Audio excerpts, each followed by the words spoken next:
আসসালামু আলাইকুম সবাইকে আমার পক্ষ থেকে ভালোবাসি। আর আমার এটা নতুন ফেসবুক পেজ খুলছি, আর এই পেজটাকে সবাই ফলো করবা, ঠিক আছে? আর যদি ভিডিও ভালো লাগে একটা করে কমেন্ট করবা।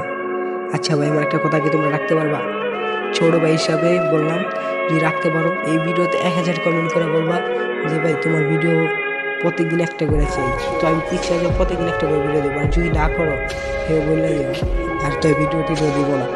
আর অনুরোধ করলাম, পারলে এই ভিডিওটা শেয়ার করে দিও। তুই ছোটো ভাই হিসাবে ছোটো ভাইয়ের কথাটা না রাখো, ছোটো ভাইয়ের মনটা ভেঙে যাবো। আর ছোটো ভাই চায় তোমাকে ভালোবাসা পাইতে, বুঝছো? আর যদি ভালোবাসা না দাও ফেসবুকে মানে থাকবেই না আমার। যদি বলো যে আমি ফেসবুকে থাকবো ভাই, তোমাদের তোমাদের আশায় প্রত্যেক দিন একটা করে ভিডিও দিয়ে যাবো ফেসবুকে, প্রত্যেক দিন একটা করে। আর যদি বলো ভাই ভিডিও ভালো না লাগে, তা তো বলতে পারো, আমি আর ভিডিও দিব না। প্লিজ সবাই কোনো যদি ভিডিওটা ভালো লাগে, বেশি কিছু বলবো না। এই